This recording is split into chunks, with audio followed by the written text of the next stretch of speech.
Erenler, toplanın. Size anasının kıymetini bilmeyen bir evladın hazin sonunu anlatacağım. Erenler, canlar, söyleyin bana, bir anne yüreği kaç parçaya bölünür? Bir evlat kendisi için cehennemi cennet bilen anasına şu fani dünyayı nasıl dar eder? Bugün size evladı yaşasın diye kendi ömrünü bir paspas gibi ayaklar altına seren, lakin karşılığında nankörlüğün en karasını gören Mualla ana ile o hayırsız evladı Rüstem'in hikayesini anlatacağım. Dinleyin de yüreğiniz sızlasın. Eski Anadolu'nun bağrında kara kışın bıçak gibi kestiği, yokluğun ve açlığın kapıları zorladığı o eski zamanlarda Mualla adında bağrı yanık bir taze gelin yaşardı.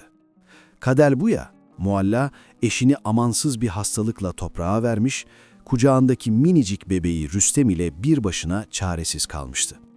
Kerpiç evinde ne yakacak bir tek odunu vardı, ne de yavrusunun karnını doyuracak bir lokma kuru ekmeği. Bebek Rüstem açlıktan feryat ederken, Mualla'nın üzüntüden göğsündeki süt çoktan kurumuştu. Yavrusunun ağlamaları açlıktan iniltiye döndüğünde Mualla'nın ciğeri dağlandı.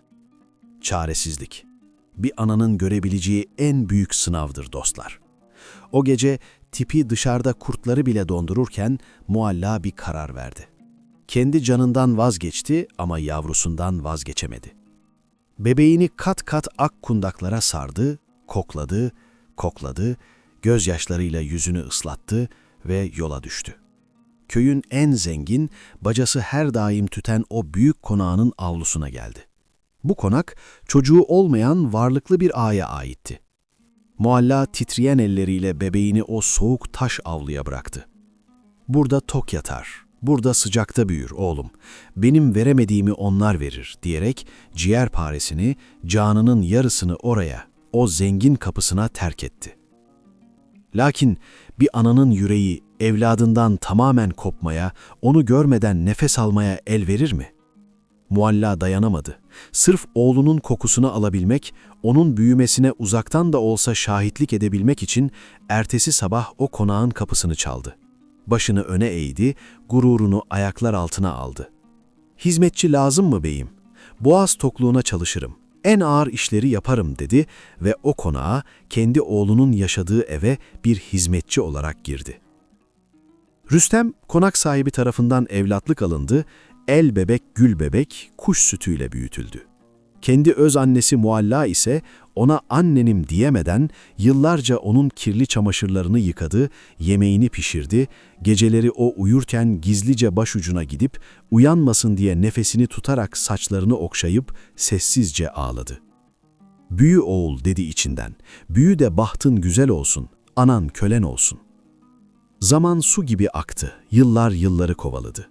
O minik bebek büyüdü, serpilip boyattı. Rüstem, konağın tek varisi olarak şımarık, kibirli ve varlık içinde yüzerek büyüdü. Büyüdükçe gaddarlaşan, astığı astık, kestiği kestik bir bey oldu. Yokluk nedir bilmedi, açlık nedir görmedi. Mualla ise bu süreçte iyice yaşlandı. O gençliği, güzelliği eridi gitti. Beli büküldü, o pamuk elleri nasır tuttu, yüzü harita gibi kırıştı.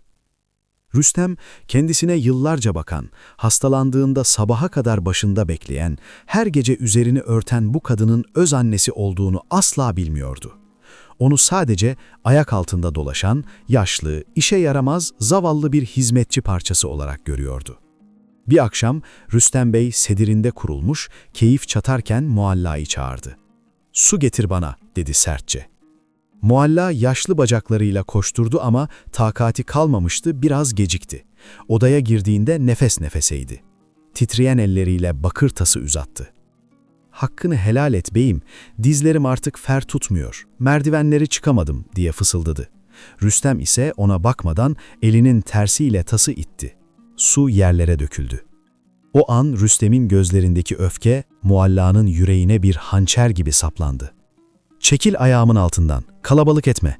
Beceriksiz kadın, bir suyu bile getiremiyorsun," diyerek onu azarladı. Mualla tek kelime etmedi. "Ben senin ananım," diyemedi. Boynunu büktü, kırık dökük parçaları topladı. Odadan çıkınca kapının ardında durdu, elini kalbine koydu ve oğlunun kapı kolunu öperek teselli buldu. Evlat nankörlüğü. Bir bıçak gibi her gün yaşlı kadının yüreğine saplanıyordu ama o, evladı üzülmesin, gerçeği bilip de yıkılmasın, düzeni bozulmasın diye susmaya yeminliydi. Yine bir kış günü, kara kışın en sert, ayazın insanın kemiklerini kırdığı zamanlar. Mualla ana artık yataklara düştü. Yılların yorgunluğu, evlat hasreti ve o soğuk taş odalar ciğerlerini çürütmüştü. Ateşler içinde yanıyor, nefes alamıyordu. Artık konağın ağır işlerini yapamıyor, taşlıkları silemiyordu. Rüstem Bey odasına gelen bu hizmetçinin artık iş görmediğini, sadece yattığını duyunca öfkeden deliye döndü.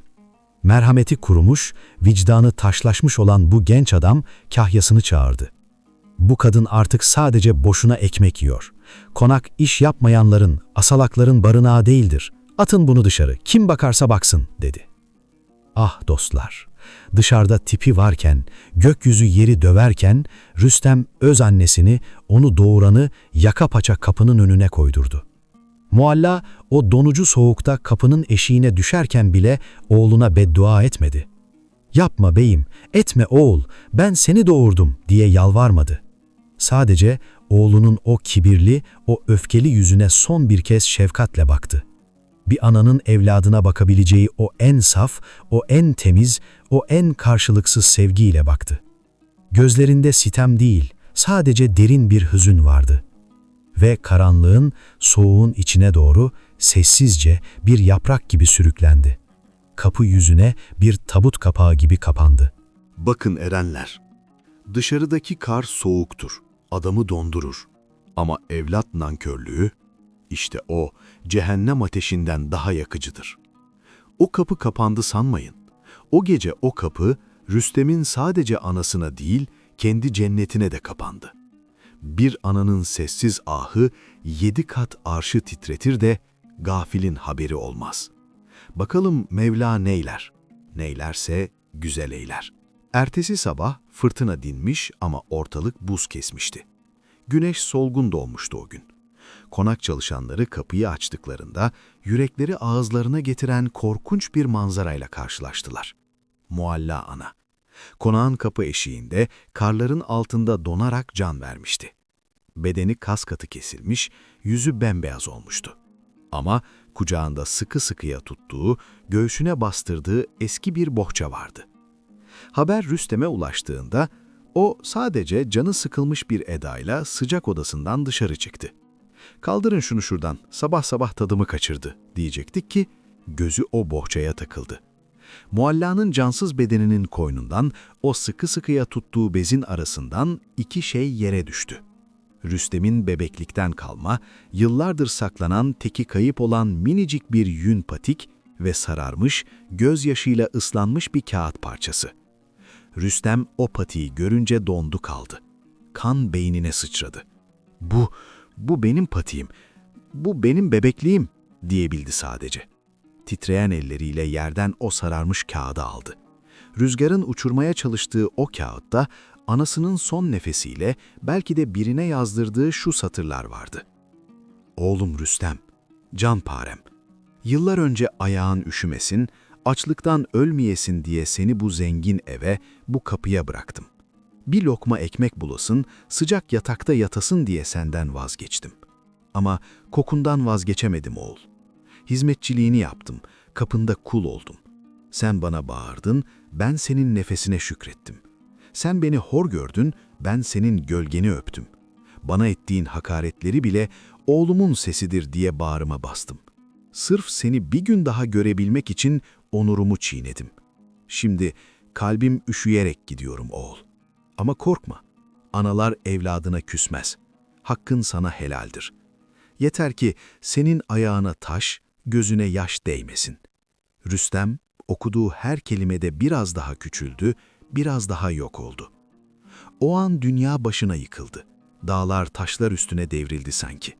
Yıllarca aşağıladığı, hizmetçi parçası diye hor gördüğü, işe yaramaz diye kapı dışarı edip ölümüne sebep olduğu o yaşlı kadının kendisi için ömrünü feda eden, varlığını yoluna seren öz annesi olduğunu anlamıştı. "Ana, Ana diye bir feryat kopardı ki yer gök inledi, kuşlar havalandı. Ben ne yaptım ana? Aç gözlerini. Ne olur aç. Kalk ana, ben geldim. Oğlun geldi diye haykırdı. Karların üzerine yığıldı, anasının buz kesmiş ellerine kapandı. O nasırlı elleri yüzüne sürdü, öptü, kokladı. Saçını başını yoldu. Ama heyhat, artık ne feryatların ne de gözyaşlarının bir hükmü vardı. Giden gitmişti. Kırılan kalp tamir olurdu belki ama duran kalp bir daha atmazdı.